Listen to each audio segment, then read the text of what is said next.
Durante um jantar de gala, um milionário chega de mãos dadas com a amante grávida. Os olhares se cruzam. A sala congela, mas a esposa não reage como todos esperavam. Em silêncio, ela se levanta, caminha até o centro do salão e entrega um envelope, uma única folha, uma assinatura esquecida. O que ela vai revelar, com a voz firme de quem foi subestimada por anos, vai derrubar o Império Monteiro diante de todos. Antes de começarmos essa história que vai te impactar, deixe aqui abaixo nos comentários de que cidade você está assistindo e um curtir no vídeo para continuar acompanhando.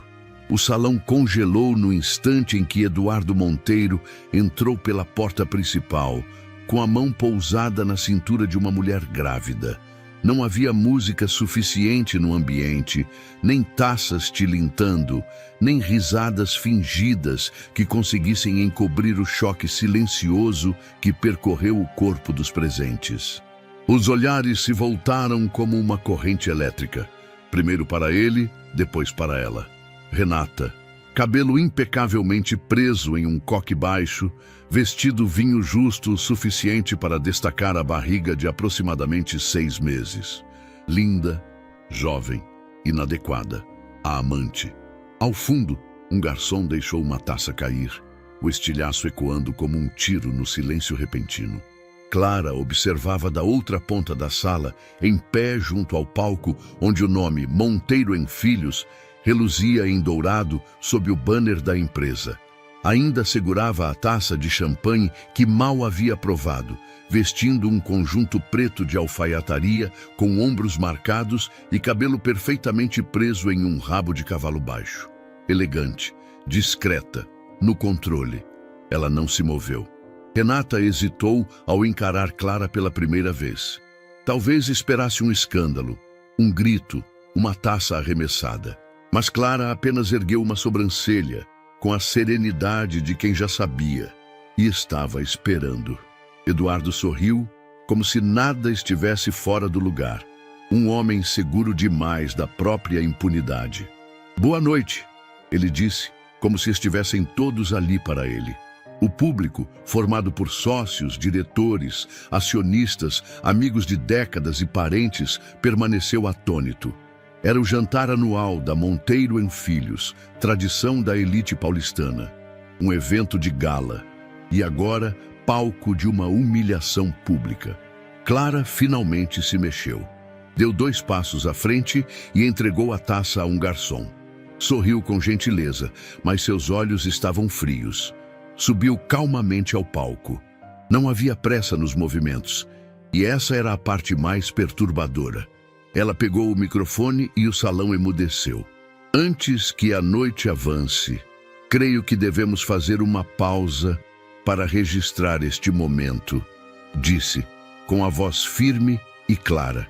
"Afinal, nosso querido presidente decidiu fazer uma revelação pública.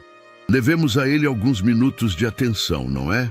Eduardo abriu um sorriso tenso, tentando manter a pose. "Clara, não é hora para isso." Ela o ignorou. "Para os que não conhecem", continuou gesticulando com delicadeza na direção de Renata. "Esta é Renata, grávida, daquilo que meu marido acredita ser o novo herdeiro da Monteiro em Filhos." Um murmúrio cresceu como fogo em papel. Renata baixou os olhos, visivelmente desconfortável. Eduardo apertou o maxilar. Clara desceu do palco e caminhou em direção ao casal. O salto dos sapatos batia seco no mármore, acompanhando o silêncio absoluto da sala.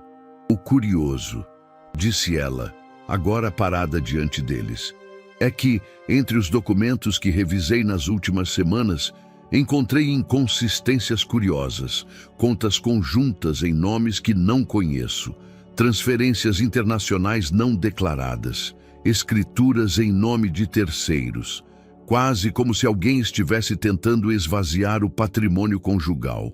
Eduardo respirou fundo. "Clara, isso não é lugar para discutir isso." "Mas é o lugar ideal", interrompeu virando-se para a plateia. "Afinal, foi aqui que você decidiu expor minha família, meu nome, minha história." A tensão no ar era física. Clara se virou lentamente para Renata, os olhos duros. E você? Espero que esteja preparada. Não para o escândalo, isso é o de menos, mas para o que significa conviver com um homem que esconde dinheiro da própria esposa, que falsifica documentos, que engana até os próprios irmãos. Renata empalideceu. Clara voltou ao palco e desta vez levou consigo uma pasta de couro preta. Abriu-a com precisão cirúrgica.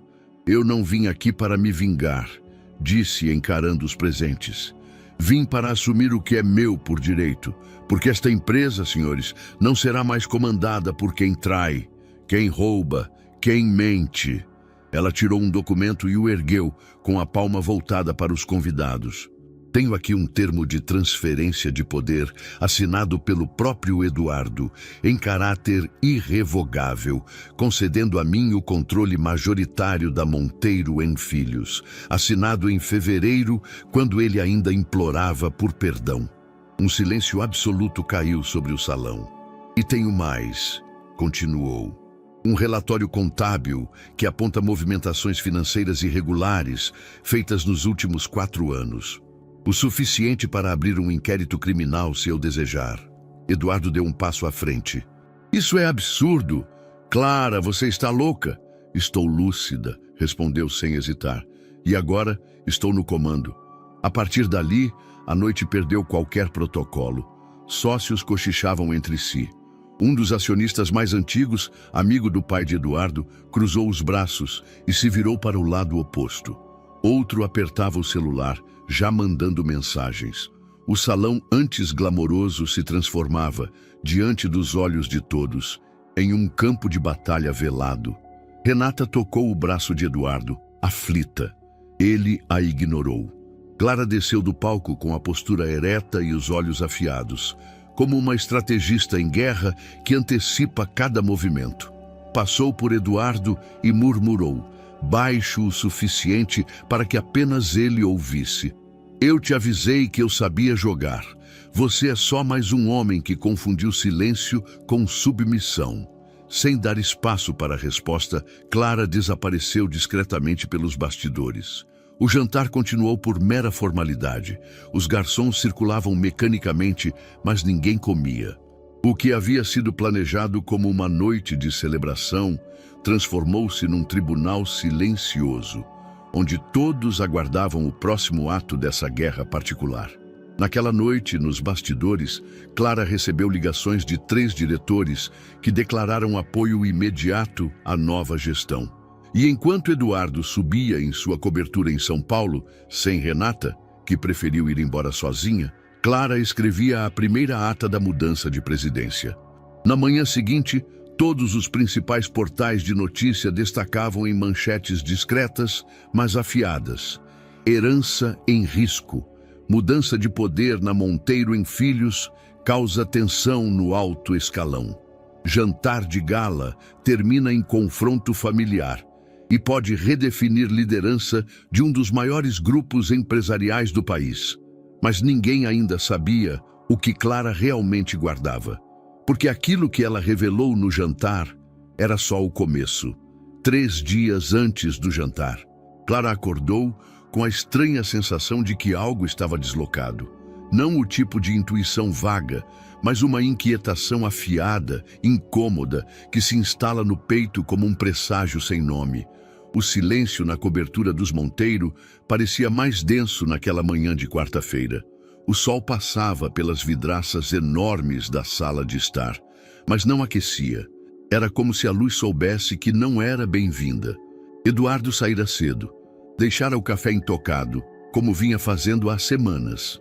Clara, vestida com uma camisola de seda azul marinho, andava descalça pela casa quando escutou um som discreto vindo do escritório dele. Um bip. Notificação no tablet. Um daqueles sons triviais que não costumam importar, exceto quando algo dentro de você diz que sim, importa. Ela hesitou diante da porta entreaberta. Depois entrou. O tablet estava sobre a mesa de mogno, desbloqueado. Era imprudente, até mesmo para Eduardo, deixá-lo aberto. Talvez tivesse se esquecido por pressa, ou por excesso de confiança. A tela exibia uma janela de mensagens. O nome de quem escrevia era apenas R. Clara não tocou em nada, apenas leu em silêncio. Os olhos capturavam cada linha com precisão fotográfica. A conversa recente ainda estava na tela. R. Preciso saber se vai mesmo me assumir. Já está quase visível. Não dá mais para esconder. Eduardo, confia em mim. Depois do jantar, tudo muda. Eu prometo. R. Ela vai surtar. Eduardo. Não vai. Ela é fria. Vai fingir que está tudo bem. Sempre faz isso. Clara leu aquelas palavras como quem assiste a si mesma sendo esculpida pela percepção alheia. Fria. Vai fingir. Como se o autocontrole fosse covardia. Como se o silêncio dela fosse um favor a ele, não uma estratégia. Não havia raiva em seu rosto, só uma estranha clareza, uma confirmação. Ela se endireitou, apagou a tela com um toque leve e saiu do escritório com a mesma calma com que havia entrado. Às 11 horas, estava no centro. Vestida com blazer bege, cabelo preso em coque baixo e óculos escuros, Clara desceu do carro sem chamar atenção. Cruzou a porta de vidro do edifício e subiu até o 7º andar. O escritório do Dr. Vicente Braga, advogado de sua família há mais de 2 décadas, era discreto, clássico, cheio de livros. Ele a recebeu com um sorriso cordial, embora os olhos revelassem surpresa. Clara, está tudo bem? Ela tirou os óculos com lentidão. Havia uma firmeza nova em sua postura.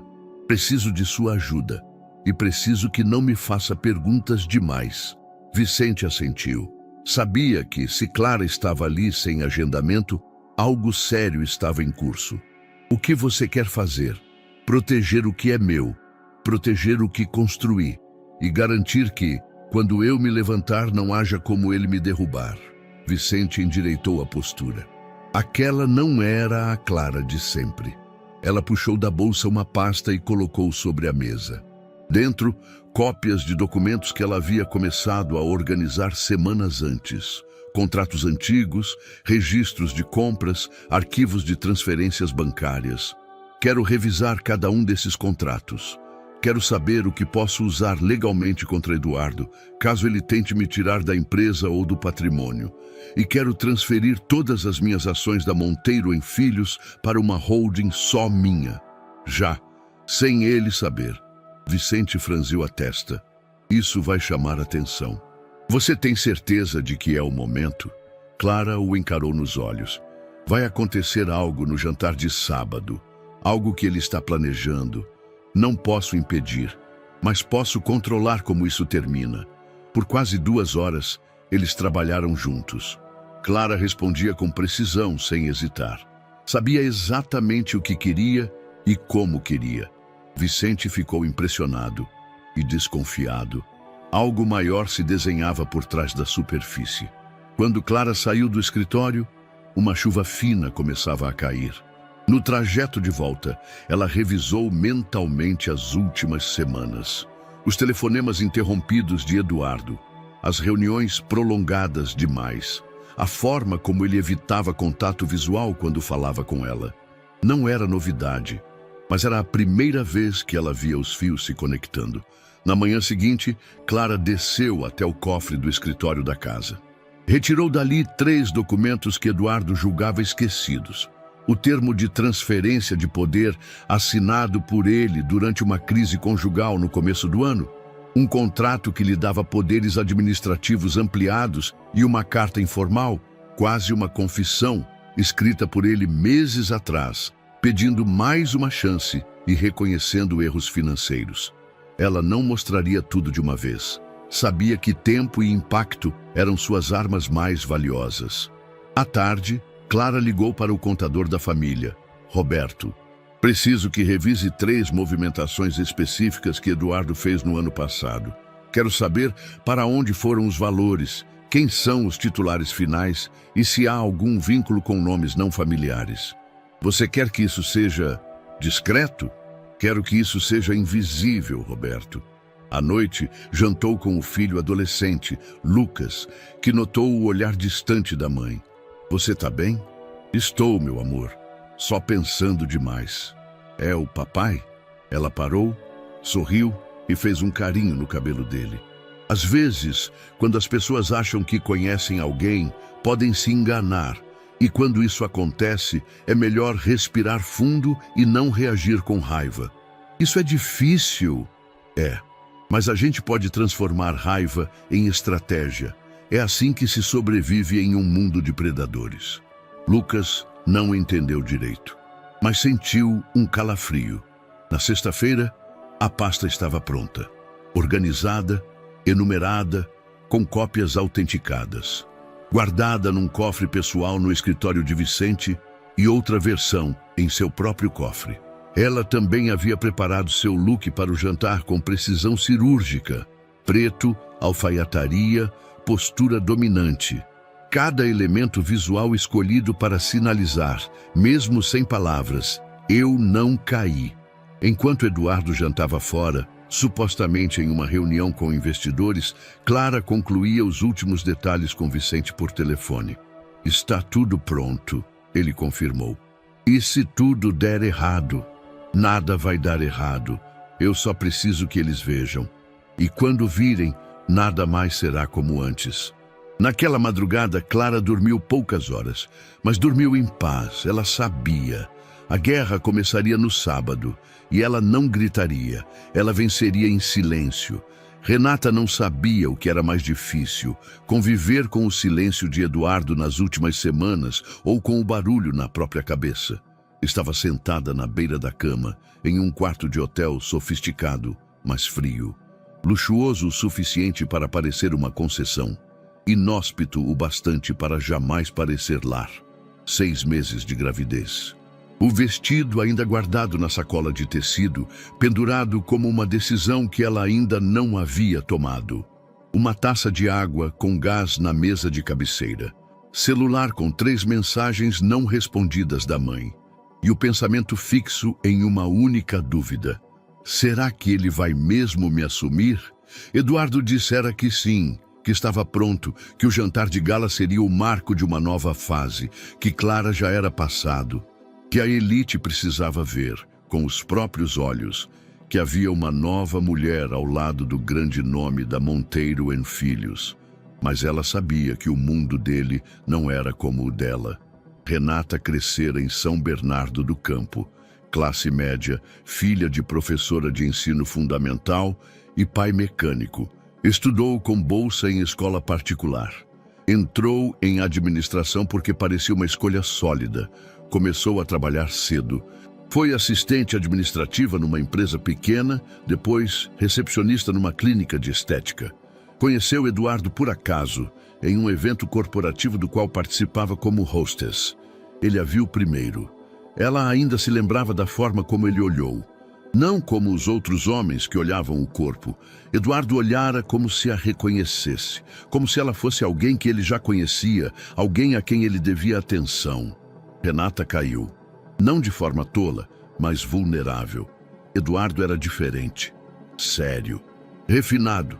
Gentil nos gestos, embora frio nas palavras. Ele se dizia cansado do casamento, que vivia numa farsa, que Clara era uma mulher distante, sem paixão, sócia de aparência, que Renata o fazia sentir vivo, que com ela as coisas seriam diferentes.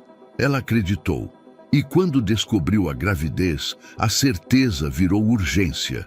Agora ele vai me escolher, pensava. Mas nas semanas seguintes, o entusiasmo dele foi substituído por cautela. Ele dizia que precisava de tempo, que Clara era imprevisível, que os negócios estavam em jogo. Agora, faltando 2 dias para o jantar, ele dissera ao telefone: "Quero que você vá comigo." Chega de esconder. Ela havia engasgado de emoção. "Tem certeza?" "Absoluta. O mundo precisa te conhecer. Precisa conhecer o nosso filho." Essas palavras ecoavam como mantra desde então. Mas havia algo dentro dela. Não medo, mas intuição, que insistia em soprar. Não é seu lugar. Naquela tarde, ela foi fazer a última prova do vestido. O estilista a elogiou, disse que a barriga dava charme. Mas ao se olhar no espelho, Renata se sentiu deslocada. A maquiagem sofisticada, o tecido nobre, os brincos caros, era tudo dela, mas não parecia ser. Ela passou a mão sobre o ventre, como se buscasse conexão. O bebê chutou levemente, como resposta. Eu sei, amor. Vai dar tudo certo, disse em voz baixa. Tentava convencer o filho, mas também a si mesma. Na noite anterior ao jantar, Eduardo apareceu de surpresa no hotel. Estava tenso. Sentou-se no sofá, afrouxou a gravata, serviu um copo de uísque e ficou em silêncio por longos minutos. Renata o observava da poltrona, tentando decifrar aquela inquietação. Você ainda está inseguro? Ela perguntou em voz baixa. Não é isso. É a Clara, né? Ele demorou a responder. Clara não é uma mulher comum. Eu sei, você me disse. Mas ela é racional, não faz escândalo. Vai fingir normalidade. Vai tentar manter as aparências. Não se preocupe com ela. Eu estou contigo. Renata sorriu, mas por dentro sentiu um arrepio. A forma como ele falava da esposa, com uma mistura de medo e admiração. Como se Clara fosse uma entidade, não uma pessoa. Você me ama, Eduardo? Ele se levantou, foi até ela, ajoelhou-se e beijou sua barriga. Amo vocês dois. Esse é o começo da nossa nova vida. Renata acreditou, porque precisava acreditar, porque havia deixado tudo para trás. A família, o emprego, a reputação. Era tarde demais para dúvidas. E ela queria, mais do que tudo, ser aceita naquele mundo, ser reconhecida. Então eu vou, disse. Eu vou com você ao jantar. Eduardo a abraçou com força. Mas algo na tensão de seus ombros ainda não havia cedido. Na manhã do jantar, Renata acordou com dor de cabeça. Dormira pouco. Ansiedade, talvez. Passou horas se arrumando. Unhas, cabelo, maquiagem profissional. Tudo meticulosamente pensado. Ela observava o tempo pela janela do hotel. Queria que chovesse. Uma tempestade talvez justificasse sua ausência. Mas o céu estava limpo. O universo parecia determinado a empurrá-la para aquela noite. Quando Eduardo chegou para buscá-la, usava terno escuro, perfume forte e um olhar que misturava urgência e tensão. Como se ele mesmo estivesse sendo arrastado para algo que não controlava. Está pronta? Ela assentiu. Você está linda, disse, mas sem brilho nos olhos. No carro, a caminho do evento, Renata olhava as luzes da cidade passando pela janela. O salto alto apertava seus pés. O vestido incomodava. O bebê chutava. Ela não disse nada. Quando chegaram ao local, um hotel de luxo decorado com arranjos dourados e velas pendentes, ela respirou fundo. Eduardo tocou seu braço e sussurrou. Vai ser rápido. Só precisamos entrar, cumprimentar as pessoas certas. Depois você pode descansar. Eu cuido do resto. Renata não sabia, mas naquele momento, uma parte dela já pressentia que não era ela quem estava sendo apresentada à sociedade. Era Clara quem se preparava para entrar. A cidade ainda dormia quando Clara abriu os olhos naquela sexta-feira. Havia algo de simbólico em acordar antes do sol, como se precisasse começar o dia enquanto o mundo ainda era silencioso o bastante para escutá-la pensar. Levantou-se sem acender as luzes, caminhou até a janela da suíte, afastou a cortina com delicadeza e observou a imensidão cinza que envolvia São Paulo ao amanhecer. O céu carregado, a cidade ainda vulnerável. Como ela, por pouco tempo, tomou banho sem pressa, vestiu-se com uma camisola leve de algodão e desceu até a cozinha. Preparou o próprio café. Sentia-se mais viva quando fazia coisas simples com as próprias mãos. Era um ritual. Aqueles gestos pequenos a ajudavam a manter o controle. Enquanto o café coava, Clara abriu seu caderno de couro, onde costumava anotar pensamentos soltos, esboços de discursos, ideias de investimentos. Ali, em uma página nova, começou a escrever. Não um texto, um script. Frases calculadas, perguntas estratégicas, observações frias. Quando ele chegar, silêncio. Observe os olhos dele, não acuse, Pergunte, deixe-o tropeçar na própria resposta. Ela ensaiava mentalmente os movimentos, a expressão, o tempo de cada pausa. Sabia que não teria uma segunda chance. Cada gesto, cada palavra seria eternizado na memória dos que estivessem lá. A pasta de documentos já estava pronta, lacrada, armazenada no cofre. Vicente havia confirmado tudo na noite anterior. Cada cláusula verificada, cada assinatura válida, cada dado bancário comprovado. Mas o que Clara precisava agora não era apenas da estratégia jurídica, era da armadura emocional. No fim da manhã, ela subiu ao quarto onde mantinha seu closet. Caminhou entre os cabides como quem percorre um campo de batalha. Passou a mão por vestidos longos, ternos de corte italiano, conjuntos de alfaiataria. Parou diante de um traje preto, sóbrio, elegante, com corte estruturado e lapelas discretas, sem brilhos, sem doçura. Era o figurino ideal para uma guerra que ela não declararia em voz alta. Separou também brincos discretos, sapato fechado de salto médio e uma clutch preta. Tudo milimetricamente calculado para comunicar poder sem parecer esforço. Ela não queria chamar atenção, queria dominar o ambiente pela presença silenciosa, como sempre fez, mas agora com um propósito. Ao se ver no espelho, ainda de roupão, Clara se lembrou de uma voz. Nunca subestime o silêncio, Clara.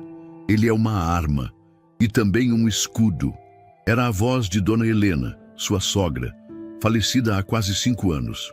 Uma mulher severa, mas sábia. A única da família Monteiro que realmente a acolhera. Helena sempre dizia que Eduardo era um homem perigoso, não por ser mau, mas por ser mimado demais para entender limites. O Eduardo nunca ouviu não, nem quando era criança. Ele não tem estrutura para lidar com mulheres fortes, e você é forte, mesmo sem parecer. Um dia ele vai descobrir isso e vai se assustar. Na época, Clara não deu tanto peso àquelas palavras. Mas agora, ali, diante do espelho, eram como uma profecia tardia. À tarde, Clara recebeu uma ligação de Lucas, o filho adolescente, que passaria o dia com amigos e dormiria na casa da avó materna. Mãe, você tá bem? Estou, meu amor. E você? Tudo certo. Só achei você meio estranha ontem, meio distante. Ela respirou fundo. Lucas era sensível demais para a idade. Percebia coisas que ninguém dizia. Às vezes, a gente precisa se afastar um pouco de quem gosta da gente, só para proteger. Proteger de quê? De verdades difíceis. É o papai? Silêncio.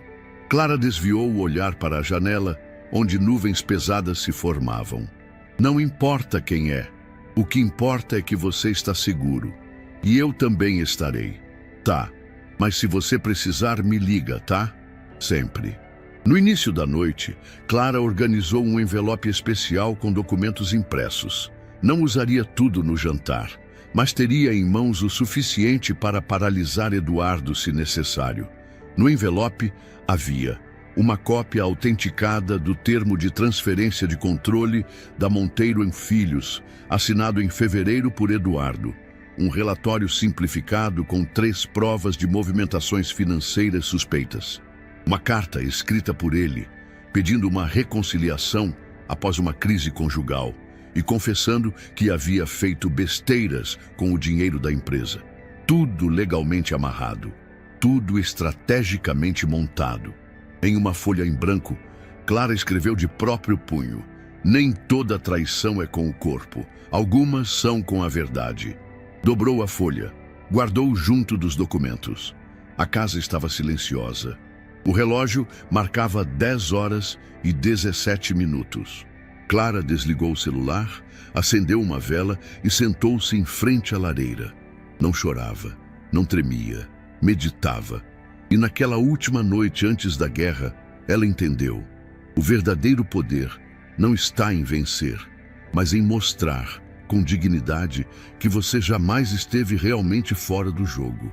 O dia seguinte amanheceu abafado, pesado, como se a cidade ainda estivesse processando o impacto da noite anterior. Nas primeiras horas da manhã, Os principais portais de notícia lançaram notas discretas, cuidadosas, mas letais. Nada escandaloso, nenhuma manchete gritante, apenas as palavras exatas, cirurgicamente escolhidas para causar ruído sutil, o tipo de ruído que se espalha por trás das cortinas dos clubes executivos e das salas envidraçadas. Clima de tensão marca jantar da Monteiro & Filhos após revelação surpreendente de liderança. Mudança no comando da tradicional empresa familiar choca aliados e abre questionamentos. Fontes afirmam que documentos revelados pela esposa do CEO alteram o rumo da sucessão empresarial. Eduardo acordou com o telefone vibrando sem parar. Assessores, amigos próximos, membros do conselho, nenhum parente. Clara não havia ligado e ele não esperava que ligasse. Com os olhos ainda pesados e a boca amarga de uísque, ele sentou na beira da cama e leu as notificações. Cada frase era uma pancada na reputação que levara 20 anos para construir. Nenhuma acusação direta, mas o suficiente para manchar a aura de intocável que ele cultivava com tanto zelo. Na cozinha, Renata preparava café com mãos trêmulas. Estava pálida, mal dormira. Aquela noite que ela esperava que fosse sua noite de glória, havia se tornado um pesadelo suspenso. Ninguém a atacou diretamente, mas os olhares diziam tudo. Eduardo entrou na cozinha sem camisa, parecendo mais velho, mais humano e menos poderoso. Eles publicaram, ele disse. Renata assentiu, sem encará-lo. Você vai desmentir? Não, ainda não. O silêncio às vezes vale mais que a defesa. Ela virou-se para ele, finalmente o encarando. Eduardo, o que aconteceu ontem? Você não sabia? Ele hesitou. Aquela pausa doeu mais do que qualquer resposta. Sabia que Clara era inteligente, mas não achei que ela fosse fazer aquilo. Não ali, não daquele jeito. Renata abaixou o olhar. Ela estava pronta. Clara está sempre pronta. Renata quis perguntar. E eu? Mas não teve coragem. Estava cansada de se medir em comparação com uma mulher que mal conhecia, mas que agora percebia, talvez conhecesse Eduardo melhor do que ela jamais conheceria. Na cobertura de Clara, a atmosfera era completamente oposta. Silêncio, organização e foco. Às 7 horas, ela já estava vestida e pronta. Tomava café enquanto lia os artigos no tablet. Suas notificações pessoais haviam explodido durante a madrugada. Amigos, conhecidos, sócios e principalmente pessoas que antes a ignoravam solenemente, agora a procuravam com uma nova reverência. Algumas mensagens eram diretas. Parabéns pela postura. Finalmente, alguém enfrenta esse império masculino. Fiquei impressionado. Conte comigo para o que precisar no conselho. Sua inteligência emocional ontem foi magistral. Precisamos conversar. Outras, mais cifradas, vinham de nomes grandes. Executivos antigos, investidores silenciosos, pessoas que até então orbitavam em torno de Eduardo. O tom era claro. Ela agora era o centro gravitacional. Ela respondeu poucas mensagens, só as essenciais. Ainda não era hora de falar demais.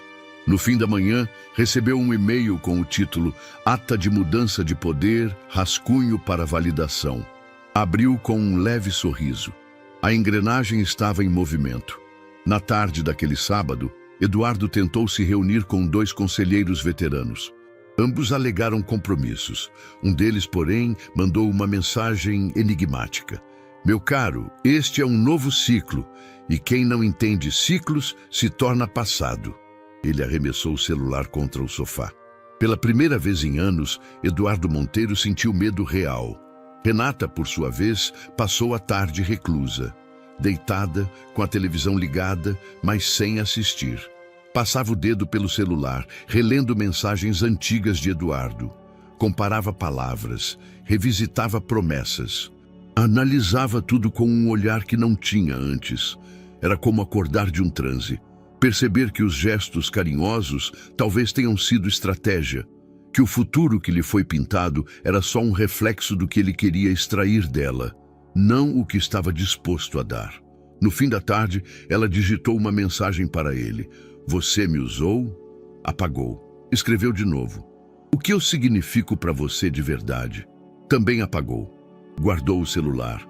Ela precisava de respostas. Mas naquele momento, sabia que não viriam dele, nem agora, talvez nunca.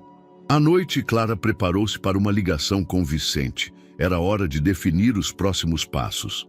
A formalização da ata, a convocação do conselho para validação, a blindagem jurídica para evitar qualquer manobra de Eduardo. O impacto foi melhor do que esperávamos, ele disse, porque ninguém esperava que fosse eu a agir, respondeu Clara com calma. Vicente hesitou antes de perguntar, e você está pronta? Para tudo que vem agora? Clara sorriu, pela primeira vez em dias, com leveza. Vicente, o que está acontecendo agora? Eu comecei a construir muito antes de ele imaginar que teria coragem de me trair. Do outro lado da cidade, Eduardo fitava a cidade pela janela. O copo de uísque nas mãos, o olhar perdido. A notícia rodava, a opinião pública era fria, os sócios se calavam. Os amigos não atendiam. Renata, encolhida no sofá, o observava em silêncio. Havia uma pergunta que se repetia em sua mente, como um tambor distante. O que mais ele está escondendo? Ela não sabia, mas a dúvida já havia criado raízes. E assim começava o verdadeiro efeito dominó. Ninguém mais confiava em Eduardo Monteiro, nem a mulher que ele jurava amar. A sala do Conselho da Monteiro em Filhos nunca estivera tão silenciosa. Eram 8 horas da manhã de uma segunda-feira fria, mas a temperatura entre os presentes oscilava entre o desconforto e o embate iminente. Homens de terno escuro, olhares tensos, dedos tamborilando discretamente nas mesas de vidro. Clara entrou sem anunciar. Sua postura reta, passos firmes e olhar direto fizeram com que, instintivamente, todos se calassem. Atrás dela, Vicente Braga, seu advogado, carregava uma pasta preta. Nada foi dito, apenas os gestos. Bom dia, senhores. Clara começou com a voz suave, mas firme. Solicitei esta reunião emergencial por razões que alguns aqui já imaginam. Outros talvez não. Mas ao final desta apresentação, todos terão clareza. Eduardo estava sentado à cabeceira, rígido, queixo erguido, mas olhos agitados. Seu mundo, que até então girava em torno de sua palavra, agora girava em torno da mulher que ele subestimara por anos. Antes de qualquer posicionamento, Clara continuou, gostaria de registrar que toda a documentação apresentada aqui hoje já foi protocolada nos cartórios competentes e enviada à assessoria jurídica da empresa. Ela assentiu para Vicente, que retirou da pasta um conjunto de envelopes. Distribuiu um para cada conselheiro. Dentro estavam a cópia autenticada do termo de transferência de poder, assinado por Eduardo no início do ano. A ata de alteração de liderança, com protocolo de cartório. Um resumo executivo de movimentações financeiras que apontavam anomalias nos últimos 4 exercícios fiscais, assinadas digitalmente por Eduardo. Silêncio absoluto. Esse documento, disse um dos conselheiros com a voz grave, tem a assinatura do próprio presidente? Sim, respondeu Clara. Datado de fevereiro, registro legal e reconhecido, cedido em caráter irrevogável. E ela se virou para Eduardo. Não sob coação, como ele poderia alegar, mas por livre e espontânea vontade. Há inclusive registros em vídeo da conversa, caso necessário. Eduardo abriu a boca, mas Vicente foi mais rápido. Recomendamos que o senhor aguarde sua vez para falar. Qualquer contestação deve ser formalizada ao final da reunião. Estamos gravando tudo. O ambiente se contraiu. E quanto às movimentações?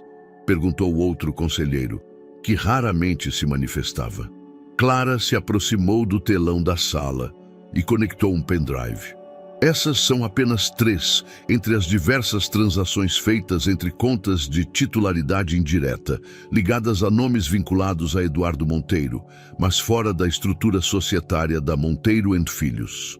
Na tela apareceram gráficos, valores e datas.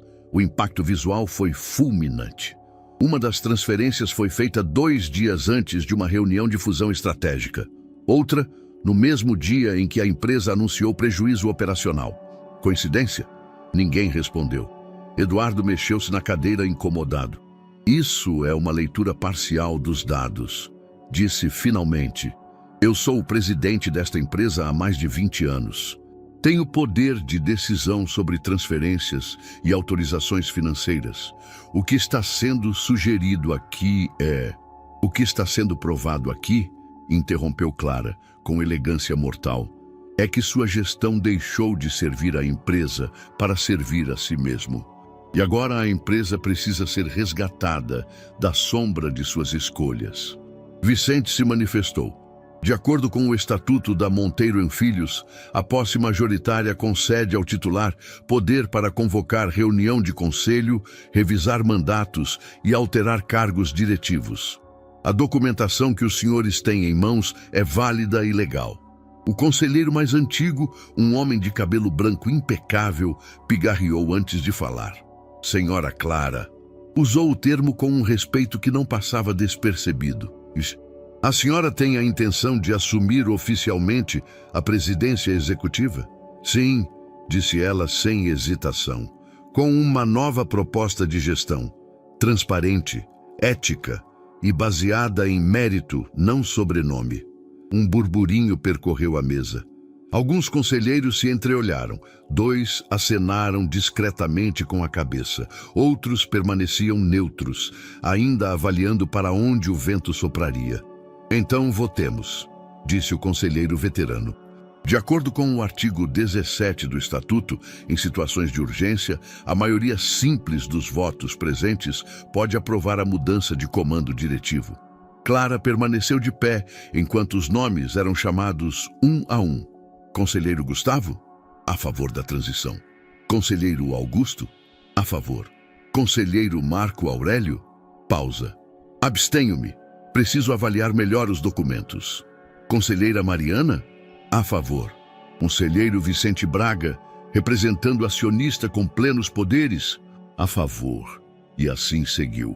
Voto após voto, a sala foi desenhando um novo mapa de poder. Quando a contagem terminou, a maioria estava clara. Clara Monteiro, esposa antes silenciosa, agora era oficialmente nomeada presidente executiva da Monteiro & Filhos. Eduardo ficou em silêncio, não por respeito, mas por não ter como contestar. O conselheiro mais antigo virou-se para Clara. Parabéns. A partir de agora, sua gestão será acompanhada com atenção. O que pretende fazer primeiro? Ela sorriu, um sorriso que não era vaidade, era certeza. Restaurar a confiança, e saiu da sala sem olhar para trás. A humilhação pública é uma ferida que supura devagar. Para Eduardo Monteiro, a queda não foi apenas uma questão de poder. Foi um golpe direto na sua identidade. Durante 2 décadas, ele foi o centro da Monteiro & Filhos. As decisões passavam por ele. As reuniões se moldavam ao seu humor.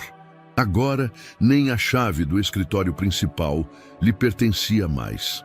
Na terça-feira seguinte à reunião do conselho, Eduardo sentou-se no escritório secundário que ainda mantinha no Itaim. Pequeno, discreto, com vista apenas parcial da cidade. A solidão da nova condição tornava o espaço claustrofóbico. O advogado chegou às 10 horas em ponto. Meu nome é Caio Montelo, anunciou, estendendo a mão com firmeza. E eu não costumo perder. Eduardo já havia ouvido falar dele. Era conhecido nos círculos jurídicos por atuar em causas empresariais de alta complexidade e por transformar brechas legais em arietes. Caro, implacável e útil. Quero reverter o controle da empresa, disse Eduardo direto. Ela me expôs, me humilhou, mas o patrimônio é meu, a marca é minha. Ela era só a esposa. Caio abriu um sorriso breve e sem humor. Preciso de base jurídica, contratos, testamentos, registros da empresa desde sua fundação. Tudo o que possa indicar que sua posse é mais legítima do que a dela. Alguma coisa? Eduardo se levantou, caminhou até uma estante e puxou uma caixa de arquivo antiga, forrada de couro. Dentro, havia envelopes desgastados pelo tempo, papéis amarelados e uma pasta plástica com um único documento. Isso aqui, disse entregando, é o testamento original do meu pai, assinado 1 ano antes de morrer. Ele deixa a Monteiro em Filhos exclusivamente sob minha gestão, com cláusula de exclusão direta de qualquer interferência conjugal. Caio leu com atenção. Cláusula de exclusão? Interessante. Se esse documento for válido e ainda em vigor, podemos alegar que qualquer concessão de controle feita a Clara foi nula de origem. Eduardo assentiu. Quero derrubar tudo que ela fez, e rápido. Então me dê 48 horas. Enquanto isso, do outro lado da cidade, Clara trabalhava com a mesma frieza que a consagrou no jantar. A primeira semana como presidente executiva era uma mistura de reuniões, auditorias emergenciais e reconstrução da imagem institucional. Vicente apareceu com uma expressão mais grave que o habitual. Soube que Eduardo contratou Caio Montelo. Clara levantou os olhos do notebook. Aquele carniceiro? O próprio. E segundo uma fonte minha, ele vai usar um testamento antigo do seu sogro como tentativa de invalidar a sua posse. Clara se recostou na cadeira. O testamento que exclui cônjuges? Esse mesmo. A cláusula é legítima, mas o problema é outro. Não sabemos se esse é o último testamento válido, e se for o último, pode complicar. Então, vamos descobrir se há algo mais, respondeu sem hesitar. No final do dia, Clara marcou um encontro com Davi Monteiro, irmão mais velho de Eduardo. Afastado da empresa há anos, Davi era conhecido por seu espírito livre e pela relação mais próxima que teve com o pai antes da morte. Encontraram-se num café discreto em Pinheiros. Clara foi direto ao ponto. Davi, preciso saber se o testamento que Eduardo tem é o único que seu pai deixou. Ele riu, sem ironia. Você acha que o velho deixaria uma única versão de testamento com Eduardo? Eles mal se falavam no final. Meu pai sabia quem ele era e desconfiava de tudo o que dizia respeito ao futuro da empresa. Então existe outro?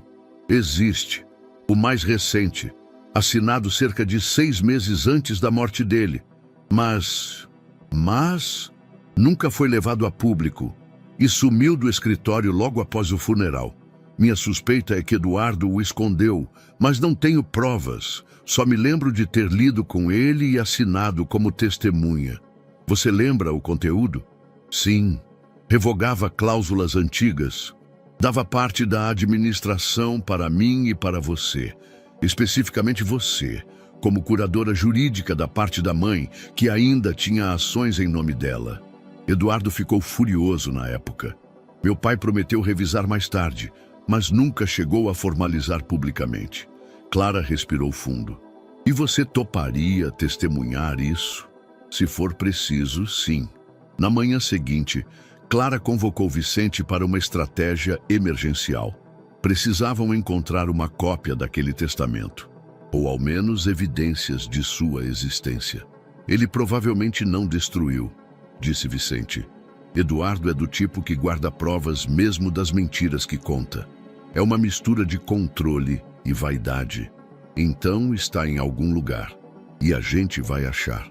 Eduardo, por sua vez, caminhava com Caio pelos bastidores legais. Haviam protocolado uma notificação a Monteiro em Filhos, questionando formalmente a legitimidade da ata de transição. A ação era puramente estratégica, criar barulho, pressionar, desgastar Clara publicamente. Quando ela perceber que o chão legal dela está trincando, disse Caio, ela vai hesitar. Mas Eduardo não conhecia a versão de Clara que agora ocupava a presidência. E o que ele achava ser trinca era só o início de uma nova fundação sendo cavada.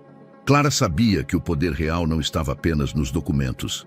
estava na origem, na legitimidade, no sangue. A busca pelo testamento desaparecido havia levado Vicente a vasculhar arquivos antigos, contatos de confiança, ex-funcionários do patriarca. E foi numa conversa aparentemente trivial com um deles que o fio começou a puxar o novelo. "Você lembra do Sr. Alcides?", disse Vicente ao telefone. "Foi motorista da família por quase 30 anos. Aposentado há uns bons anos. Mora no interior agora, mas ele me contou algo estranho." Clara escutava com atenção enquanto caminhava pelo corredor da sede da empresa, agora sua. Ele disse que o velho Monteiro, o pai de Eduardo, tinha uma desconfiança sobre a paternidade do filho, que, por anos, isso foi um assunto velado dentro da casa. Clara parou. "Vicente está dizendo que Eduardo pode não ser... Não quero criar expectativa. Mas Alcides mencionou que o patriarca chegou a encomendar um teste de DNA. Nunca falou disso abertamente, mas o comentário ficou. Meu nome, meu sangue, não são sinônimos." Clara sentiu um calafrio. "Precisamos encontrar esse teste. Se ele existe, muda tudo. Inclusive a validade do testamento antigo que Eduardo está usando." 2 dias depois, Vicente retornou com novidades. "Achei." "O quê?" "O laudo. Um envelope antigo, sem identificação externa, guardado no arquivo de um ex-funcionário do jurídico que cuidava dos assuntos pessoais do patriarca. Era confidencial. Datado de 1998. Um teste de DNA comparando o sangue do patriarca com o de Eduardo. Clara pegou o papel com mãos firmes. Resultado: incompatibilidade genética. 0% de probabilidade de paternidade. A sensação não foi de triunfo, foi de impacto. Era uma verdade densa, silenciosa, que mudava tudo. Não só juridicamente, mas emocionalmente, historicamente. Eduardo Monteiro não era filho legítimo de Antônio Monteiro. Naquela noite, Clara estava em casa quando Eduardo apareceu sem avisar. A campainha tocou e, ao abrir a porta, encontrou-o com o rosto tenso, olhos fundos. "Precisamos conversar", disse ele. Ela hesitou, mas abriu passagem. Estavam sozinhos. Pela primeira vez em semanas, sem advogados, sem conselhos, sem jornalistas.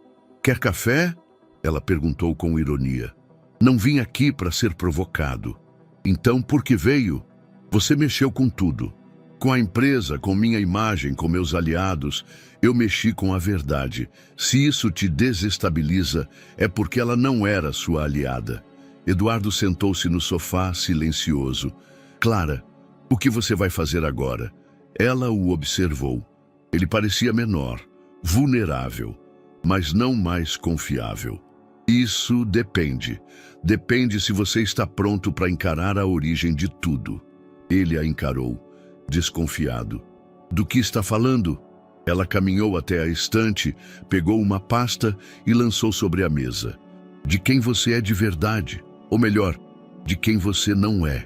Eduardo folheou o laudo. Leu de novo. E o impacto foi visível.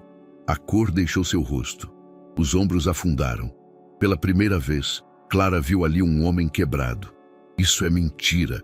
Isso é uma armadilha sua." "Não é. Isso estava guardado, escondido, até que a arrogância de alguém fez com que a verdade resolvesse aparecer. Meu pai, ele nunca me disse nada, porque era mais fácil manter a mentira do que lidar com o escândalo. Mas agora, Eduardo, sua narrativa ruiu. Você não é herdeiro legítimo e aquele testamento perdeu toda a validade jurídica. Você não tem o direito que sempre acreditou ter." Ele levantou-se. "Você vai usar isso contra mim? Eu não preciso. Isso já te destruiu. A questão é, o que você vai fazer agora que nem sua identidade sobreviveu?" Eduardo saiu sem dizer uma palavra. O mundo lá fora continuava girando, mas dentro dele, tudo havia parado. No dia seguinte, Clara convocou Vicente para uma reunião privada. Quero que esse documento permaneça sob sigilo. Por enquanto, não quero que isso se transforme em um circo, mas se ele tentar outra ofensiva, usaremos. E dessa vez, não haverá volta. Vicente assentiu. E se ele recuar? Então eu deixo que ele desmorone em silêncio. O que ele fez comigo, eu não preciso fazer com ele. A verdade já fez. Clara sabia. A guerra não se vencia apenas com armas. Vencia-se com origem. Era uma manhã de céu limpo, mas o ar dentro da Monteiro Filhos carregava uma expectativa densa, como antes de uma tempestade. Clara caminhava pelos corredores da sede principal com passos firmes e contidos. Usava um terno branco, de corte sóbrio, camisa bege e cabelo preso num coque impecável. Elegância, autoridade e serenidade. Uma combinação que naquela manhã falaria mais alto do que qualquer protocolo. No saguão, funcionários se reuniam diante do auditório de eventos, convidados para a primeira Assembleia Geral aberta desde a reestruturação da presidência. O convite havia sido direto. Comparecimento recomendado. A nova liderança da Monteiro Filhos será oficialmente apresentada. O burburinho era inevitável. As apostas também. Vai falar bonito, mas não muda nada, sussurrou um analista financeiro ao colega. Aposto que ela vem com aquele papo de empoderamento e nada prático, disse um gerente de setor. Ouvi que ela já limpou 2 nomes grandes do jurídico, comentou alguém da área de contratos. Se ela tiver coragem de tocar no nome do Eduardo, aí sim eu respeito, disse uma jovem do marketing. Quando Clara entrou no auditório, todos se calaram. Subiu ao palco com passos calmos. O microfone já a aguardava. Os holofotes também. Bom dia a todos, começou. Sua voz saiu clara, firme, envolvente. Hoje eu não venho anunciar uma nova era, porque novas eras costumam ser apenas versões reformuladas de velhos vícios. Eu venho aqui para enterrar um modelo de gestão. Alguns se entreolharam. Durante décadas, a Monteiro Filhos foi comandada por uma cultura que confundiu sobrenome com mérito, silêncio com lealdade e aparência com competência. Esse modelo acaba agora. A frase caiu como um raio. Clara respirou e continuou. A partir de hoje, cargos e promoções serão regidos por 3 critérios: ética, competência e contribuição real para os resultados. O que não for transparente será desfeito. O que não for justo será reavaliado. E o que for podre será extirpado. Um leve burburinho começou no fundo da sala, mas não a desestabilizou. Não estou aqui para promover uma caçada, mas não esperem de mim condescendência com esquemas, favorecimentos ou alianças baseadas em favores de família. Esta empresa não será mais controlada por dinastias internas. Ela fez uma pausa. O silêncio era absoluto. E para deixar isso claro, comunico agora a exoneração imediata dos senhores Caio Peixoto, diretor jurídico, Walter Campos, coordenador de operações, e Lúcia Barreto, gerente de compliance. A menção de nomes conhecidos provocou um impacto imediato. Os 3 foram citados em relatórios de conflito de interesse e uso irregular de recursos. Os documentos estão em análise jurídica e contábil, mas suas saídas são, desde já, irrevogáveis. Clara olhou nos olhos da plateia. Esta casa será limpa, não por vingança, mas por respeito a cada um de vocês que trabalha com honestidade todos os dias. Ela finalizou com uma frase que ecoaria por toda a empresa. A partir de hoje, o sobrenome Monteiro não garante mais trono. O que garante lugar nesta mesa é integridade. A repercussão foi imediata. Nas horas seguintes, redes internas da empresa ferviam com mensagens, memes, reações e discussões. Grupos de WhatsApp da diretoria colapsaram em teorias, lamúrias e parabenizações. A área de recursos humanos registrou uma movimentação atípica. funcionários de base enviando mensagens de apoio à nova presidente. Finalmente, alguém falou o que todos queriam dizer. Nunca pensei que teria orgulho de quem comanda aqui. Se ela manter a linha, pode mudar tudo. Mas nem todos celebravam. Na sala da antiga diretoria, 3 homens conversavam em voz baixa. Se ela continuar assim, vamos ter cortes em todas as áreas de influência. Ela acha que pode governar com discurso. Mas tem muito mais coisa aqui dentro do que ela imagina. Eduardo caiu porque achou que era invencível. Ela pode cair pelo mesmo erro, só que ao contrário, achar que é imaculada. Esses homens, herdeiros indiretos da estrutura corporativa anterior, ainda tinham influência nos bastidores e começavam a se articular. Precisamos encontrar rachaduras no discurso dela, ou forçar rachaduras, mas com cuidado. Ela está com a imprensa a favor e metade dos funcionários idolatrando. Ninguém é de ferro, a gente só precisa esperar a hora certa. Enquanto isso, Clara se reunia com os novos líderes de cada departamento. A reformulação da estrutura começava com pequenas trocas, alinhamentos de metas e a convocação de consultores externos para revisão de contratos suspeitos. Vicente acompanhava tudo de perto. Você sabe que comprou briga com gente grande, né? Eu sei, e sei que eles vão tentar sabotar por dentro. Vai endurecer? Não. Vou fazer melhor. Vou deixar que se exponham. A podridão, quando não é mais alimentada, apodrece mais rápido. Clara estava no comando, mas sabia, o poder sempre tem um custo. E ela estava disposta a pagar, desde que não fosse com a própria consciência. O rugido da derrota ainda ecoava nos bastidores da Monteiro Filhos, mas Eduardo Monteiro não havia desaparecido. Ao contrário, desde sua destituição, ele passara a operar como muitos homens acostumados ao poder fazem quando perdem o trono, nos bastidores. Nas 2 semanas que se seguiram ao discurso de Clara, ele traçou um plano, não um contra-ataque direto, mas algo mais perigoso, a infiltração. A base do plano era simples. Eduardo ainda conhecia os códigos internos, os vícios, os atalhos. Ele sabia quem devia favores, quem odiava mudanças, quem preferia a podridão estável à transparência imprevisível. Reuniu 3 antigos aliados num jantar reservado em um apartamento alugado, longe de câmeras e olhares da mídia. Não usou celular. Não mencionou nada por e-mail. Cada conversa era direta, olho no olho. Clara não está fazendo uma gestão, está limpando o nome dela, disse ele. E quem não se adaptar vai ser jogado no lixo como se nunca tivesse construído nada aqui. Um dos aliados, Maurício, ex-diretor de Relações Institucionais, sorriu de canto. E o que você propõe? Que a gente entre de novo, mas não pela porta da frente. A operação começou pequena. Dados administrativos aparentemente banais sendo compartilhados com terceiros. Arquivos internos acessados por contas inativas. Contratos revisados, com cláusulas discretamente alteradas. Uma assinatura digital desviada. Um cronograma de entrega manipulado. Era um vazamento lento, invisível aos olhos comuns, mas não aos de Clara. Ela notou o primeiro sinal numa reunião de alinhamento com a equipe de projetos.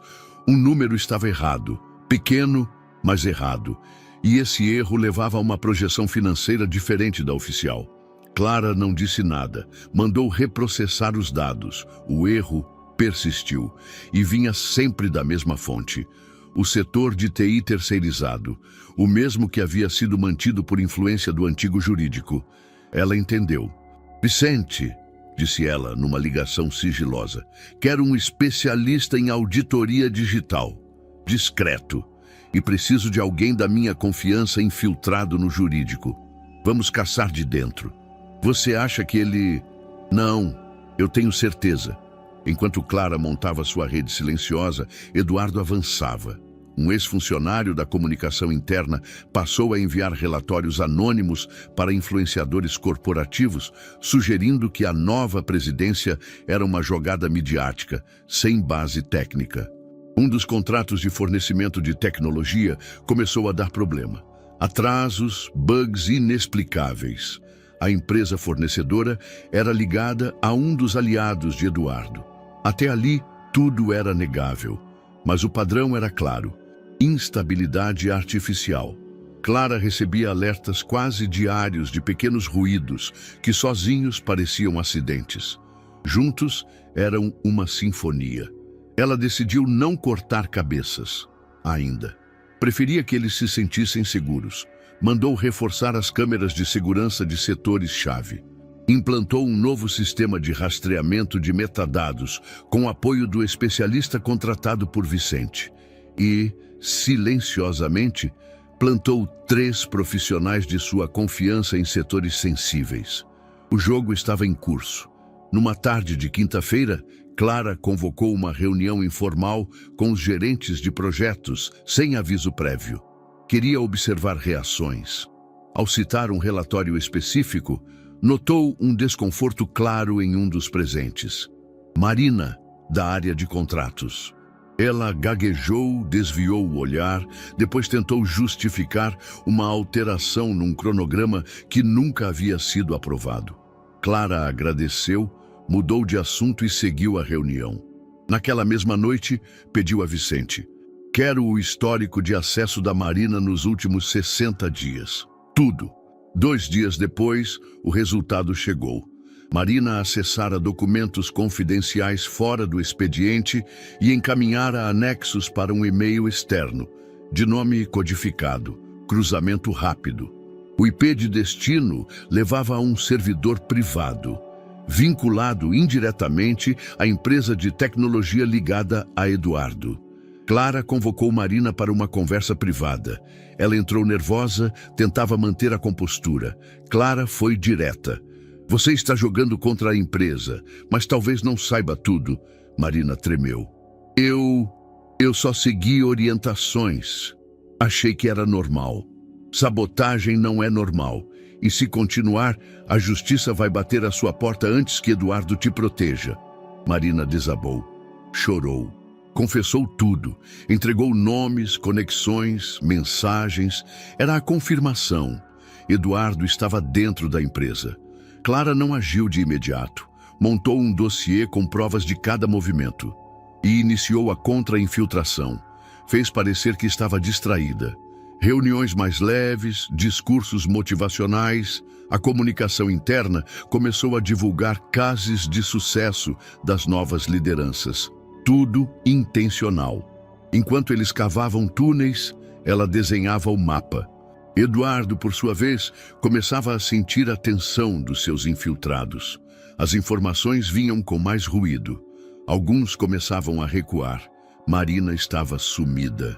Alguém está recuando? Perguntou a um aliado. Pode ser que ela tenha sido descoberta. Eduardo apertou os olhos. Se ela souber que fomos nós, vai vir com tudo. E ele estava certo. Mas o que ele não sabia era que Clara já tinha todos os nomes e estava apenas esperando o momento certo para o checkmate. O apartamento em que Renata vivia parecia maior a cada dia. Desde o jantar, e principalmente após o silêncio ensurdecedor de Eduardo nas últimas semanas, os cômodos pareciam ecoar mais do que sons. Verdades abafadas, expectativas não atendidas e promessas que agora pareciam piadas mal contadas. Ela andava pela casa com a barriga de quase 7 meses já pesando nos movimentos. O espelho refletia uma mulher com olhos cansados e uma força que ela ainda não sabia que tinha. Naquela manhã, decidiu que não ia mais adiar o que evitava. Confrontar Eduardo. Ligou. Chamou. Ele atendeu. Oi, disse ele, a voz seca, impaciente. Preciso falar com você. Pessoalmente. Agora não posso, Renata. Estou com 1000 coisas. Então arrume tempo, ou eu apareço na sede da Monteiro & Filhos com o meu barrigão e peço para falar com o pai do meu filho. Silêncio. Estarei aí em 20 minutos. Eduardo chegou usando blazer escuro e óculos escuros, como se quisesse esconder o que não dava mais para disfarçar. Ele estava exausto, tenso e com medo. Vai direto ao ponto, Renata. O que você quer? A verdade. Sobre mim, sobre você, sobre Clara, sobre tudo o que você escondeu. Eduardo bufou e jogou-se no sofá. Renata, você entrou nisso sabendo que minha vida era complexa. Eu nunca prometi um castelo. Prometeu sim. Ela rebateu, firme. Prometeu uma vida, uma família, um futuro. Prometeu que eu era diferente. E agora, eu sou só um nome riscado da sua agenda? Você tá emocional. Eu tô grávida. O silêncio entre os dois era como vidro prestes a rachar.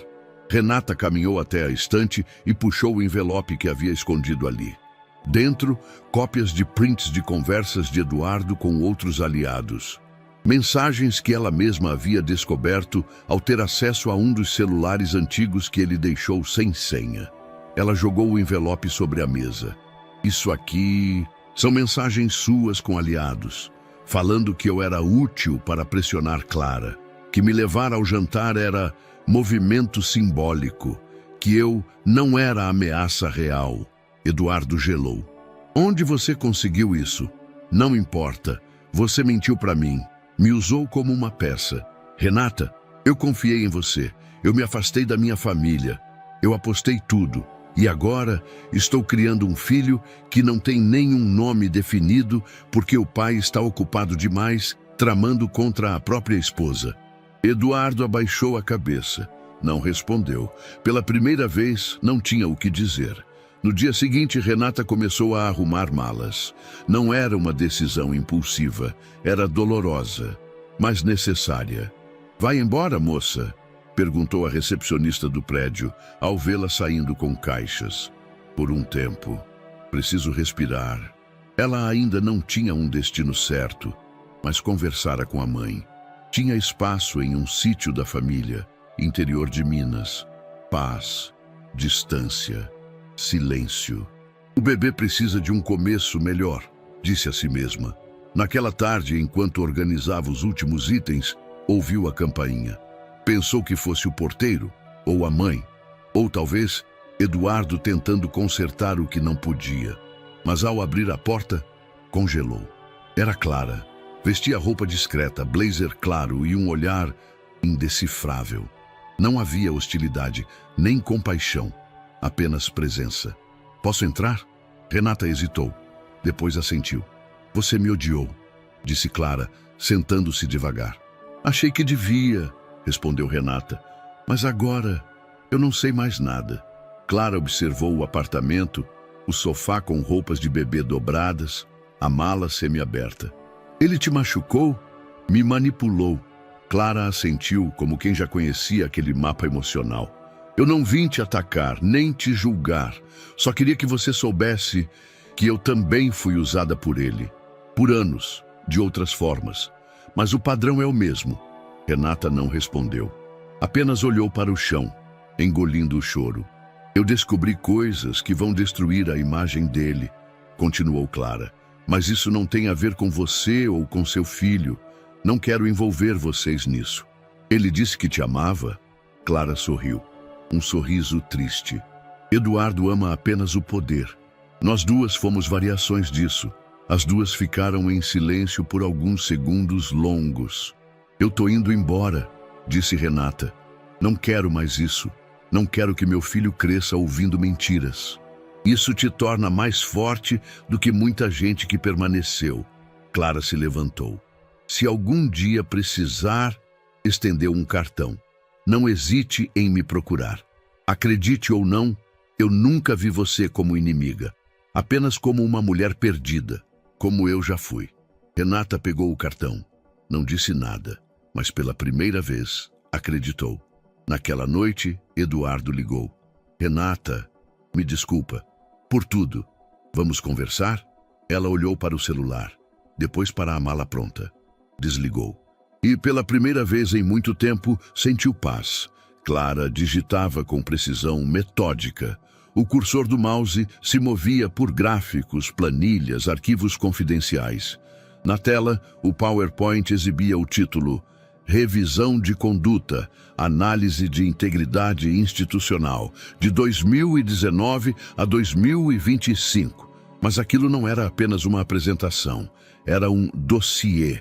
Nos últimos 20 dias, desde que os primeiros sinais da sabotagem começaram a emergir, Clara e Vicente haviam montado uma estrutura paralela de investigação. Eles sabiam que o que tinham até agora ainda não era suficiente para derrubar Eduardo publicamente, mas já era mais do que suficiente para provocar a movimentação final do conselho. Clara sentia a pressão nos ombros, mas não vacilava. Naquela manhã, uma notificação surgiu em seu celular, um número desconhecido.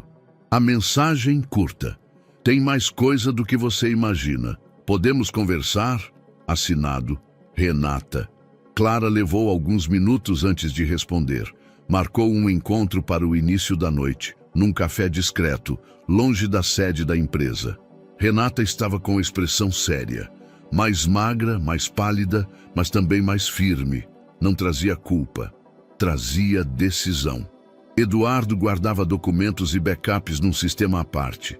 Tive acesso a isso quando ele deixou o notebook em casa e esqueceu de sair da conta. Peguei o que consegui. Tem e-mails, contratos, mensagens com apelidos, pagamentos feitos por fora, até conversas com o fornecedor de tecnologia que começou a alterar os dados da empresa. Clara escutava em silêncio. Por fim, perguntou: "Por que você está me dando isso?" Renata hesitou, depois respondeu: "Porque ele tentou nos enganar, a mim, a você, ao filho dele. E porque não quero que esse bebê cresça achando que o pai é um homem justo, se não for." Ela entregou o pendrive. Pequeno, metálico, letal. "Isso aqui pode acabar com ele, mas o que vai fazer é com você." Clara pegou o dispositivo e assentiu. "Obrigada. Você fez a coisa certa." De volta ao escritório, Clara passou a madrugada com Vicente analisando os arquivos. "Temos tudo", disse ele sério. "Transferências, sabotagens internas, pagamentos não declarados. Com isso, podemos não só desmoralizar Eduardo perante o conselho, mas acionar o Ministério Público se você quiser." Clara pensava, em silêncio. Não havia pressa, só precisão. Ainda não. Vamos usar o que for necessário para encerrar esse ciclo, mas sem transformar a empresa num escândalo. O show dele termina no mesmo silêncio que ele sempre desprezou. Na sexta-feira seguinte, o conselho se reuniu novamente, convocado por Clara com o título Revisão de Estrutura e Segurança Interna. No auditório executivo, todos estavam presentes, até mesmo aqueles que ainda resistiam em mostrar de que lado estavam. Clara abriu a apresentação com um quadro de conexões, com nomes e setas entre setores. Nos últimos 2 meses, esta empresa foi alvo de sabotagens sistemáticas, vazamentos, manipulação de dados, ações internas orquestradas. Silêncio. Cruzamos os registros de acesso, os horários de modificação de arquivos, os remetentes e destinatários das mensagens. Todos os caminhos levam a um nome: Eduardo Monteiro. Ela projetou trechos de e-mails, nomes codificados, pagamentos. Mostrou a adulteração de arquivos em setores-chave, as mensagens recuperadas, a conversa com o fornecedor de tecnologia, as provas. Cada slide era uma lâmina afiada, cravando mais fundo na reputação que Eduardo tentava reconstruir pelos bastidores. Um dos conselheiros, que antes hesitava, se manifestou: "Isso é grave. Tem base legal, tudo documentado, com verificação feita por peritos contratados. E mais, há indícios de que outros membros da antiga diretoria foram cúmplices. Os nomes estão sendo entregues ao nosso departamento jurídico ainda hoje." Vicente complementou: "Com base nos documentos, recomendamos que o Conselho delibere pelo bloqueio imediato e preventivo de qualquer tentativa de retorno de Eduardo Monteiro à estrutura societária da Monteiro Filhos. E, se desejarem, podemos acionar o Ministério Público." O silêncio foi rompido por murmúrios tensos. Os olhares se entrecruzavam com nervosismo. Clara então fez sua última fala. Não estamos aqui para nos vingar. Estamos aqui para proteger. Esta empresa não pertence mais a um nome. Ela pertence a um propósito. Após a reunião, 3 conselheiros se aproximaram de Clara. O que você pretende fazer com tudo isso? Ela guardou o pendrive no bolso interno do blazer. Ainda não decidi, mas quando decidir, vai ser no tempo certo e da forma certa. Porque agora, Clara não precisava provar nada. Ela tinha todas as cartas. E a mesa estava montada. A mesa da sala de reuniões principal da Monteiro em Filhos parecia um campo de batalha prestes a ser ativado. Polida, imponente, cercada por cadeiras de couro onde cada assento representava mais do que um cargo. Representava território. Era uma terça-feira cinzenta quando a Assembleia Extraordinária foi convocada. Clara usava cinza escuro. Vicente, ao seu lado, vestia um terno preto e discreto. O clima não era de apresentação, era de julgamento. Todos os conselheiros estavam presentes. Não houve ausências. Até aqueles que não costumavam comparecer em reuniões secundárias estavam lá. Eles sabiam o que seria decidido ali não teria volta. Clara levantou-se e o murmúrio no ambiente cessou. Senhores conselheiros, agradeço a presença. Esta Assembleia foi convocada com base no artigo 27 do Estatuto Interno da Monteiro em Filhos, que permite deliberações urgentes em caráter extraordinário. Ela pausou. Olhou nos olhos de cada membro. O objetivo desta reunião é apresentar oficialmente o dossiê de condutas identificadas como ameaças à integridade da empresa. Condutas essas que colocaram em risco informações sensíveis, recursos financeiros e a própria estabilidade da governança corporativa. Clara gesticulou para Vicente, que ativou o projetor. O telão iluminou-se com o título Dossiê Estrutural, Análise de Riscos Internos, 2019 a 2025. Seguiu-se uma apresentação meticulosa, ponto a ponto. Clara falava com clareza, sem adornos. Mostrou o rastro de sabotagens, alterações de cronogramas, contratos corrompidos, comunicação manipulada. Apontou os funcionários que agiram como infiltrados e os vínculos com Eduardo Monteiro e também com ex-diretores já desligados. Todas essas ações foram validadas por peritos externos. Temos registros dos acessos, das transferências, dos pagamentos, temos depoimentos, temos testemunhas. Ela colocou o pendrive sobre a mesa. Toda a documentação completa está aqui e será arquivada junto à ata desta reunião. Um dos conselheiros, o mais antigo, pigarreou antes de falar. Senhora Clara, a senhora afirma que Eduardo Monteiro foi o responsável direto por essas ações? Clara não hesitou. Sim, como instigador, como financiador e como mentor. Tudo isso está documentado. Ele tentou desestabilizar a estrutura da empresa após sua destituição. Não apenas para questionar minha liderança, mas para sabotar um modelo de gestão baseado em transparência. Porque este modelo ameaça tudo que ele representa. Outro conselheiro ergueu a mão. E a senhora está pedindo a expulsão definitiva de Eduardo Monteiro do quadro de conselheiros da Monteiro em Filhos e a interdição de qualquer participação societária direta ou indireta em nome dele, com base nos artigos de conduta interna e de proteção contra risco moral. Silêncio. Vicente completou. A recomendação jurídica é clara. A gravidade das ações, somada à materialidade das provas, torna a permanência de Eduardo Monteiro um risco à reputação e estabilidade da empresa. O presidente do conselho olhou em volta. Alguma objeção? Ninguém se manifestou. Alguma proposta alternativa? Nada. Então procedemos com a votação. Nome por nome, os conselheiros foram chamados. Conselheiro Gustavo, a favor da expulsão. Conselheira Mariana, a favor. Conselheiro Marco Aurélio, a favor. Conselheiro Augusto, a favor. Cada voto era um prego no caixão simbólico do poder que Eduardo ainda tentava manter. Ao final da chamada, a conclusão foi clara e oficial. A decisão foi unânime. Clara permaneceu em silêncio por um instante. Não comemorou, apenas assentiu. Que seja lavrado em ata, disse o presidente. A expulsão definitiva de Eduardo Monteiro com efeitos imediatos e irreversíveis. A partir de hoje, ele deixa de fazer parte, em qualquer nível, da Monteiro em Filhos. Na saída da reunião, um silêncio pesado pairava entre os conselheiros. Alguns apertaram a mão de Clara. Outros apenas assentiram. Mas todos sabiam. Algo havia mudado de forma definitiva. Vicente a acompanhou até a sala executiva. Você conseguiu. Ele está fora. Para sempre. Clara se sentou, tirou os sapatos por um instante e soltou um suspiro que parecia represado por anos. Não foi só ele que saiu, disse. Foi um ciclo inteiro.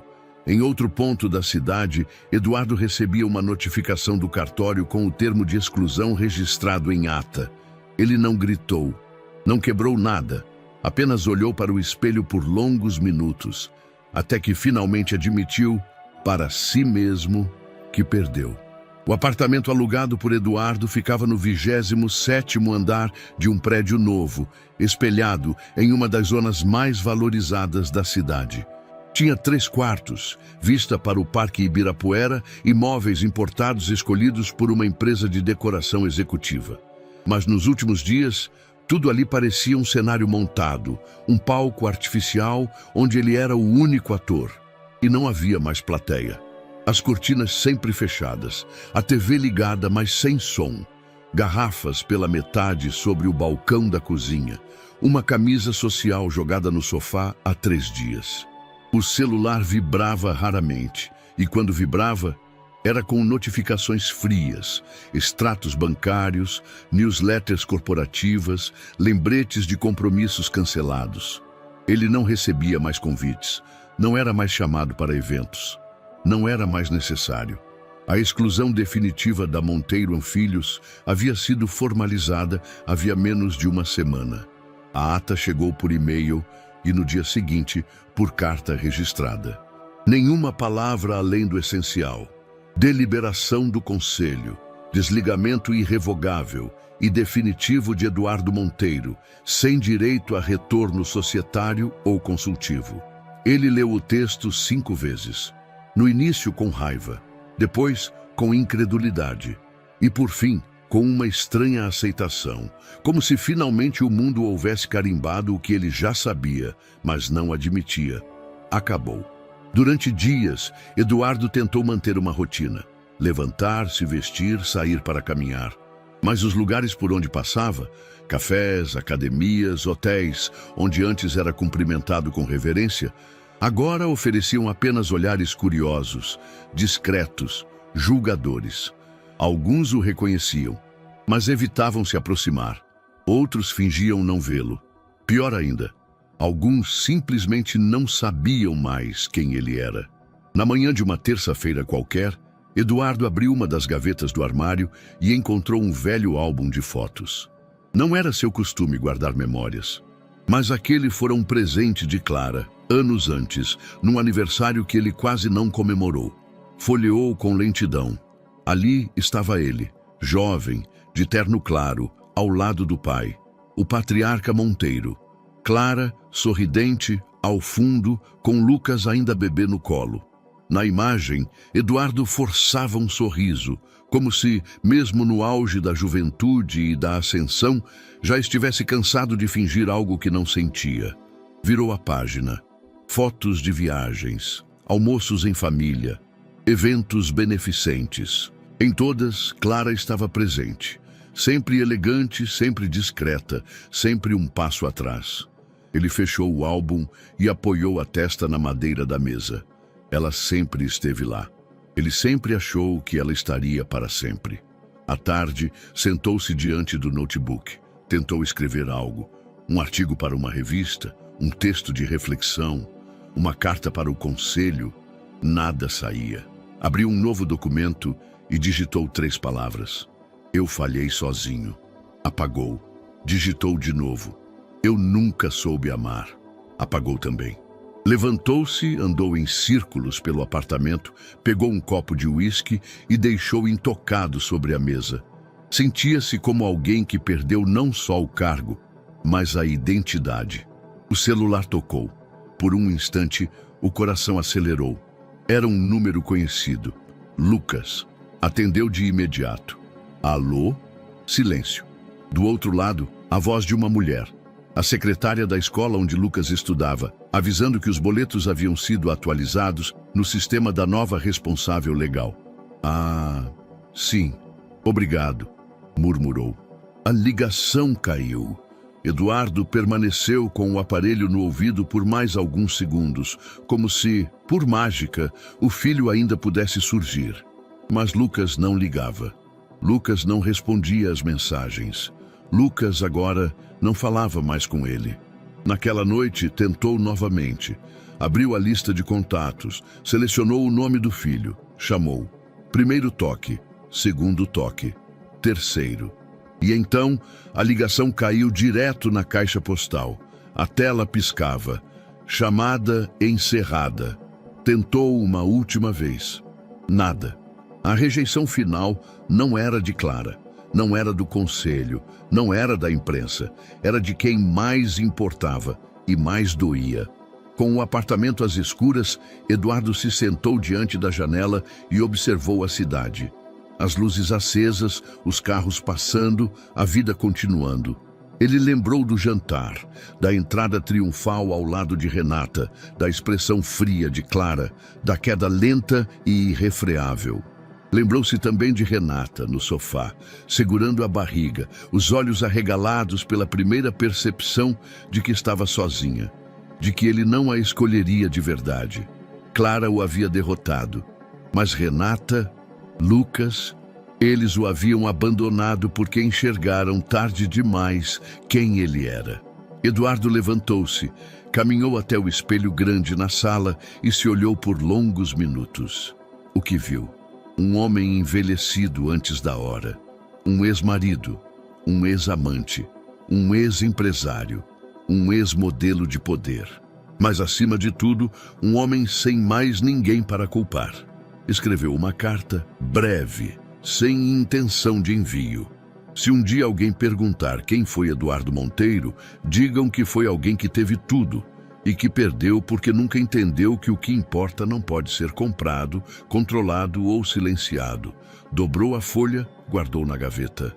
Trancou. Sentou-se mais uma vez diante da janela. E naquela noite não chorou, porque até mesmo as lágrimas exigem um vínculo com algo que ainda pulsa. E Eduardo Monteiro, naquela altura, já havia se tornado um eco de si mesmo. O auditório da Federação Nacional de Indústrias estava lotado.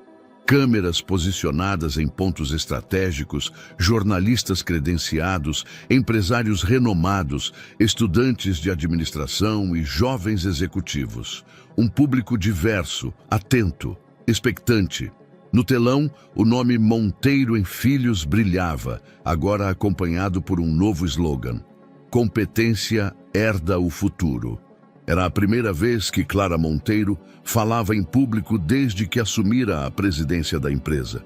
Sua imagem já circulava pelas redes, exaltada por revistas de negócios e editoriais que a chamavam de a diretora-geral do ano, a mulher que venceu em silêncio e o renascimento ético do setor empresarial. Mas ela não estava ali por vaidade. Nunca esteve. Ela caminhava em direção ao palco como quem sabia exatamente o peso e o valor de cada passo. Vestia um macacão branco de corte reto, minimalista, sem adornos, sem grife aparente. Sua presença falava por si. Quando pegou o microfone, a plateia se calou. Ela sorriu levemente e começou. Durante muitos anos, a Monteiro em Filhos foi símbolo de tradição, estabilidade e poder. Mas também foi palco de silêncios, excessos e privilégios hereditários. Fez uma pausa. O silêncio era absoluto. Eu estive nos bastidores dessa estrutura por tempo suficiente para entender onde ela falhava. E foi somente ao perder tudo, o marido, o nome, a estabilidade, que eu encontrei a liberdade de reconstruí-la. E não apenas reconstruir, reinventar. Um gráfico surgiu na tela. Plano Clara. Nova governança Monteiro em Filhos. Hoje apresento a vocês um novo modelo de gestão, um que rompe com o passado, que substitui o compadrio pela transparência, que troca sobrenomes por resultados e que entende que inovação só existe quando a diversidade de ideias é respeitada e promovida. Ela passou a detalhar os pilares do novo modelo: meritocracia real, com metas claras, processos seletivos abertos e programas de desenvolvimento acessíveis, transparência total, com relatórios públicos, conselhos independentes e canais diretos de denúncia, inovação com impacto social, investindo em projetos sustentáveis, startups lideradas por minorias e tecnologias que priorizam ética e segurança. Se no passado a Monteiro em Filhos era uma torre de marfim, hoje ela será uma ponte. Uma ponte entre o que fomos e o que podemos ser. Os aplausos começaram contidos, cresceram. Esta empresa, antes símbolo de herança, agora será um símbolo de visão. Clara encerrou o discurso com uma última frase que ecoaria nas redes, nas manchetes e principalmente nas salas de reunião do país. O poder herdado é uma sombra. O poder conquistado é luz. E ninguém apaga o que é luz. Horas depois, no fim do dia, Clara voltou à sede da empresa. A recepção inteira se levantou ao vê-la passar. Ela cumprimentou com um aceno leve, sem parar. Entrou no elevador e apertou o botão do terraço. Subiu em silêncio. No alto do prédio, o vento soprava firme. O céu alaranjado da cidade se estendia até onde os olhos alcançavam. Clara tirou os sapatos, pisou no piso frio do terraço e caminhou até a beira da mureta de segurança. Não havia medo, apenas presença. Fechou os olhos e respirou fundo. Pela primeira vez em muitos anos, não havia peso nos ombros. Não havia fingimentos, nem estratégias a esconder. Ela era finalmente ela mesma. A mulher que foi traída, que foi desacreditada, que foi chamada de decorativa, que foi subestimada e que agora era o nome por trás de uma nova era. Ela abriu os olhos devagar. A cidade estava ali, viva, caótica, linda e, de repente, livre, como ela. Na manhã seguinte, os principais portais de notícia estampariam: Clara Monteiro redefine a liderança no Brasil com modelo de gestão transparente e disruptiva. Discurso histórico transforma legado empresarial e inspira uma nova geração de executivos. A mulher que venceu sem gritar e agora fala para o mundo. Mas ali, naquele terraço, antes de qualquer manchete, antes de qualquer aplauso, Clara soube. Ela não precisava mais provar nada. Porque o verdadeiro legado não era a empresa, era o que ela se tornou.